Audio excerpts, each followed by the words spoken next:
Okay, it is a big year for Madonna. It's been 40 years since her first album, and she just turned 65. This fall, she begins her celebration tour. For the first time, Madonna is looking back, so we're going to look back too. Today on the show, how Madonna changed pop music.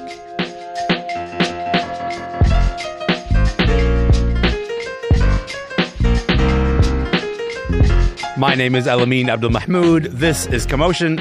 Listen, I think the right place to start is with this.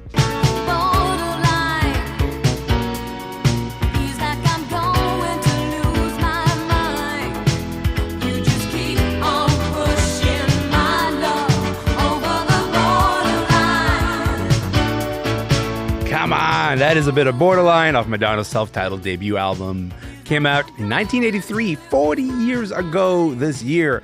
Borderline became Madonna's first top 10 single, but it did a lot more than that, okay? It set her on a course to become one of the biggest and most influential pop acts of our time. She has influenced the way we think about pop, about dance, about innocence, sex, provocation, and so much more. Madonna just turned 65, and she's set to go on a tour this fall. It is called the Celebration Tour. It is her looking back at her career for the first time, so we are going to do that as well. It is a good time to look back at Madonna's run as the queen of pop. Craig Seymour is here. Maura Johnston is here. Cyrus Marcus Ware are here. This is going to be a great time. Welcome, everybody. I'm so happy that you're here. Welcome to the show. Thanks. Thank you. Of course. Great to be here. Cyrus, you're muted, but I'm also still happy that you're here. It's really nice to see you. Hello. So I'm just going to start with you, actually. What did 80s Madonna mean to you when you were growing up? It was huge. I mean, Madonna was literally everywhere. I remember being a young person, and when Lucky Star came out and some of those early songs, you know, she was dressed up in a way that we hadn't seen before. She was singing about things like a virgin that we hadn't heard people singing about before. I saw the Blonde Ambition tour at the Sky Dome in 1989. It was my first concert as a young person without my parents. So yeah, she was really big in our household. That sounds absolutely amazing. Also, the fact that you just said Lucky Star made me think of the fact that Lucky Star is on the Luck soundtrack. That's like a children's movie that came out on Apple TV like last year. And I was like, of course, Madonna still sort of endures. Even early Madonna still endures in this way. Maura, what about you? What did 80s Madonna mean to you? Well, she was kind of a taboo in a way because I grew up in a super Catholic household and my mom banned her records from my house. And I didn't buy my first Madonna album until I was in college. Wow. But I still, you know, listened to her all the time because she was everywhere in that era. She was on pop radio, which was having this huge resurgence in New York when I was growing up. Yeah. She was a staple in my modern dance classes. I think that's where I learned the entirety of True Blue by heart. And, you know, she also served as a kind of gateway to other types of dance pop for me, especially Latin freestyle, which I feel like a lot of her early music was definitely not directly inspired, but definitely adjacent to it. Yeah. I mean, it has been to say it's been an extraordinary career actually sounds like an understatement. This is an artist, Craig, who put out her first greatest hits compilation 7 years into her career because she had already amassed that many hits that it was like, by the time the 1990 rolls around, I was like, yeah, we're ready for a greatest hits collection because she's already had so many of these massive hits. These massive hits include songs like Borderline, which we just heard, but also like songs like Get Into the Groove and of course like A Virgin. They helped open the door for, I would say, just like a big number of massive pop dance acts. People like Debbie Gibson, people like Kylie Minogue. What do you think it was about the way that Madonna herself was presenting dance music to people that set her apart from the rest of the pack? Well, I think, first of all, there was no pack because we're talking about post 1979 at the height of the Disco Sucks movement, where basically anything with a dance beat we don't dance anymore. Dancing was out. No, exactly. Yes. So it really did take a singular figure that was just so driven to really get this sound back on pop radio, which then opened up the market for a lot more dance acts and for Latin freestyle to go pop and everything like that. So it really was a very an effort. And there was it's easy to look back and think, oh, Madonna was just, you know, looking into these underground dance sounds as a big plot to go pop. But at the time, there was no path where it seemed like that would lead you to international pop stardom. That was really a risky move, and it just happened to pay off. But there was no inevitability about it that people try to ascribe to it now. Yeah, there's something maybe ahistorical, right, about the notion that we kind of look at that and go, well, Madonna was inevitable. Like, this was always going to be the outcome that you get a star like this. But she was pushing so hard against the grain that, as a matter of fact, it would not have been likely when she was coming out for this to happen. But there was a real force, a sheer force of will at play here. Can you talk a little bit about the Like a Virgin performance at the MTV Video Awards? Because that was like a really significant moment for Madonna. Yes, Craig. Yeah. Well, it was one of those things where everything happened at the right time. So she was able to, she premiered the single on the MTV Music Video Awards, which was, if it wasn't the first one, it was one of the first ones. Yeah. And she's rolling around in this wedding dress, and it just created such a talked about water cooler moment at a time when videos were exploding and pop culture just in general was becoming a lot more a part of the mainstream. Mm-hmm. And so it was just one of those things, right time, the right thing, the right amount of controversy, not too much, but just enough to, yes, I guess, make Maura's parents mad and, and get teens interested. So it was just one of those things, but it wasn't like a thing a scientist could have concocted and plan that this was going to happen. This was really a case of just all of these things falling into place that helped propel her to stardom. Maura, was it the Like a Virgin performance that got her banned in your household? Is that how it happened? No, my mom thought her stage name was Madonna. My mom didn't realize that her real name was Madonna. So it was just like blasphemy off the bat. She's out. That's it. We would even get further than the stage name or the name, I guess. It was like the name. And then it got worse. Yeah. Yeah. The rest of the career, I guess, didn't particularly help. I actually want to talk about one of those controversial moments because we get to the, end of the 80s. Madonna's established herself as like this force of pop. And it's not just the songs. The songs do a lot of work, but it's also the music videos, right? You have videos like Papa Don't Preach or Open Your Heart. They're touching on topics that nobody else wanted to touch, topics like teen pregnancy, topics like sex work. But it was a reaction to this next song that I'm going to play in this next video that took her fame to another level.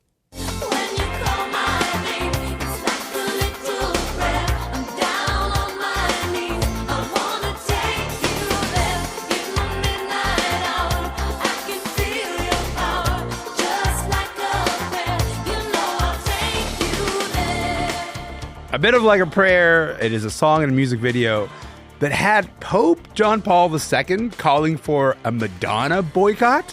Syrus, this is a video that features burning crosses and a black man wrongfully accused of murdering a white woman. Looking back at it, what do you make of that video now? Okay, so definitely anything that you do that requires the Pope to call for an international boycott, you might be onto the right track as an artist. This video, was a huge moment. Yeah. We see this addressing of the police brutality. We see the police arresting this black man after Madonna sees these white men kill a white woman in an alley, mm-hmm. And then a black man comes to kind of rescue her and gets accused of being the murderer. This video was significant, but I have to say it's also a bit strange. It's got this sort of white savior. Madonna comes in, she witnesses the murder, and she at any point could, go and confess. She waits until the end of the video to do it. We have the black man sort of also being this black Jesus who's crying from a statue, and there was blood in his eyes, and she kisses his toe. It goes into a bit of a strange thing. It's very white savior. So there's, on the one hand, it's great, addressing the fact that black people are wrongfully accused of all of these things in our society because of anti-blackness. I'm glad that she made that point. The burning crosses, all of that, it's a bit much.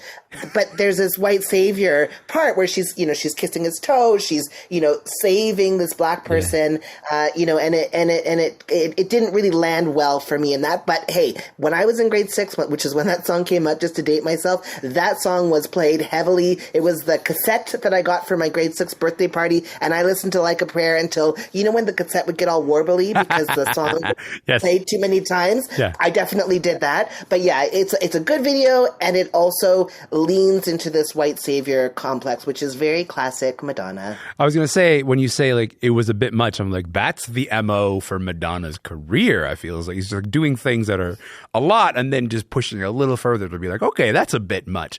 But Syrus, you were saying before we started the conversation that you were playing Like a Prayer for your daughter.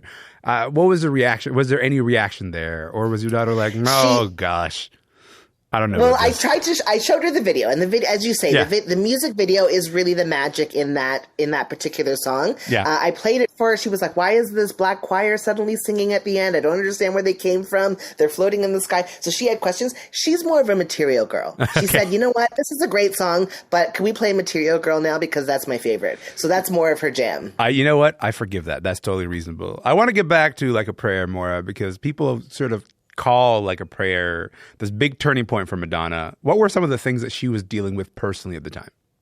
Well, she was in a very big metamorphosis at this time. She'd been trying to act. She was in Who's That Girl? And she was in Speed the Plow, the David Mamet play on stage. Her marriage to Sean Penn, which was all over the tabloids with helicopters flying over, had ended. And she turned 30. And so one of the narratives that runs throughout Like a Prayer is a confessional narrative. But in interviews around the time of that record, she really framed it as sort of her taking more control over her career. And, you know, you can hear that, especially in, to borrow a word from her tour of that time, the musical ambition that you hear all over that record. You know, there are so many songs that just go far beyond what the boundaries of her career were seen to be on her first couple of records. Mm-hmm. Well, we're going to go from a music video. We're going to go now to a music video that actually, like, there was just a lot of controversy around this, but there also was a lot of celebration of this particular musical moment. Let's play a bit of Vogue.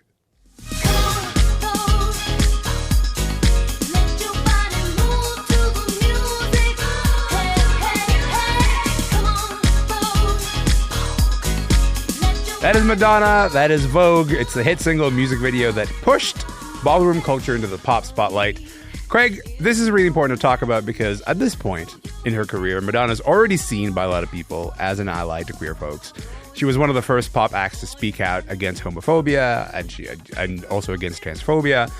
She was the first person to, she was not the first person. She was one of the biggest sort of pop acts to call out the negligence that was happening around the AIDS epidemic. How would you sum up the impact of Madonna's Vogue, just as a single, but also as a music video at the time?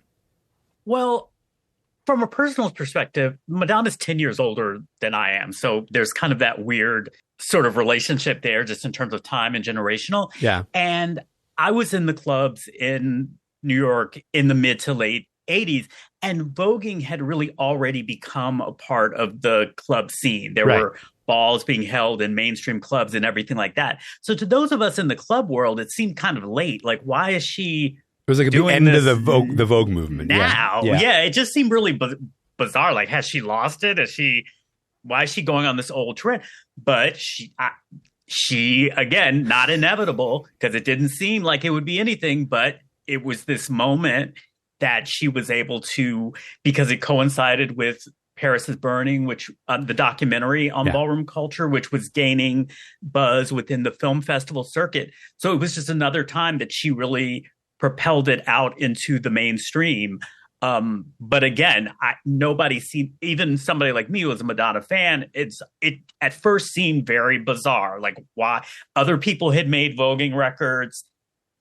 It had passed, it sort of seemed like it had passed its sort of mainstreaming moment and was kind of just going back to the ball scene. And then all of a sudden this song comes out and completely really changes how the world perceived ballroom culture, because then it became much less about something sort of a different variation of the club world, and it entered the pop culture conversation. Well, I guess we should give a bit of context for this, right? So Vogue, the song comes out in 1990. You just mentioned that, you know what, you were already in those clubs in the mid to late 80s, and voguing already had this massive moment, but also was maybe on the decline. And then Madonna comes out with a song that is about this movement and this moment.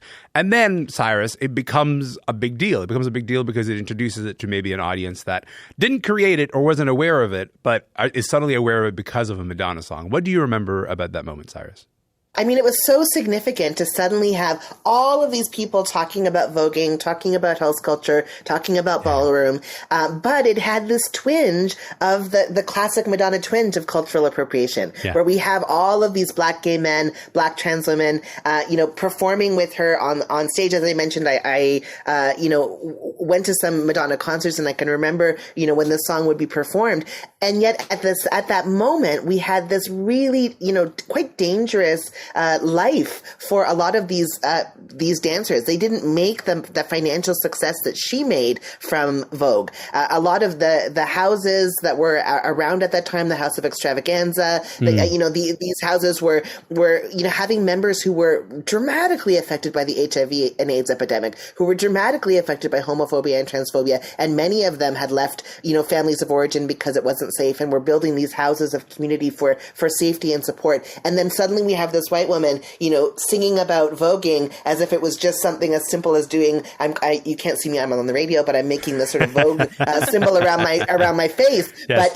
But she kind of made it into this other thing that was less about safety, that was less about survival. And much like Paris is Burning, which again, so many of the people who were in that film didn't make a lot of money from that film, despite Jenny Livingston making a killing. So Vogue as a moment was a bit appropriative, and it didn't benefit the people who were needing the ballroom community for survival. I do want to come back to the accusations of appropriation in a moment, because I think that is a significant thread to talk about throughout her career. But you know what? I want to talk about the MO that Madonna developed for some time, which is every once in a while she would put out a song and then create a controversy. Put out a song, create a controversy. And that kind of became the trend that she did. There were tracks like this one, for example. Wanting, needing, waiting for you to justify my love. That is, of course, Justify My Love. Listen, can't forget the Truth or Dare doc. You can't forget the coffee table book Sex. And then there was the relatively famous makeout session with Christina Aguilera and Britney Spears during the performance of the 2003 VMAs. Maura, what do you make of Madonna's music then controversy approach, and where do you think it sort of began to fail her?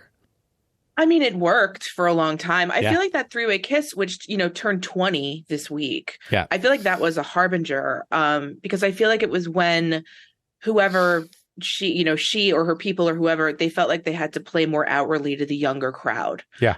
Which was understandable in the time, because in the 2000s, pop took a really hard turn across the board into just teens. And, the people like Celine Dion, Whitney Houston, Mariah Carey were sort of like, not pushed completely aside, but definitely like, lessened in importance to the younger generation. But it just displayed like this kind of insecurity. I also think that like the rise of the internet helped that too, because as Craig mentioned, she was savvy about how to sort of surface these subcultures that were seemingly ready for their big moment. Yeah. But the internet kind of collapsed that ideal. And so she was like, well, what do I do now? I guess I work with Justin Timberlake and Timbaland. No shade to that song, by the way, because it's very 4 fun. 4 minutes to save the world. Like big tune. Big tune, like, bro. Yes. But it's like she's Madonna. She's still Madonna, even though Britney and Christina and Pink are dominating the charts. Yeah. I do want to talk a little bit. Okay, can we just return to the appropriation conversation for a moment? Because it has been the thing that has kind of followed her around no matter what stage of her career she's been. And whether we're talking about in the last 10 years or the first 5 years of her career. And to me, that's interesting because she's kind of historically incorporated Black, Latinx, queer culture into her brand. Syrus, do you think the criticisms to Madonna in terms of culture appropriation are fair, or is it just kind of what artists do in terms of like scavenging the landscape and returning with what is interesting to them?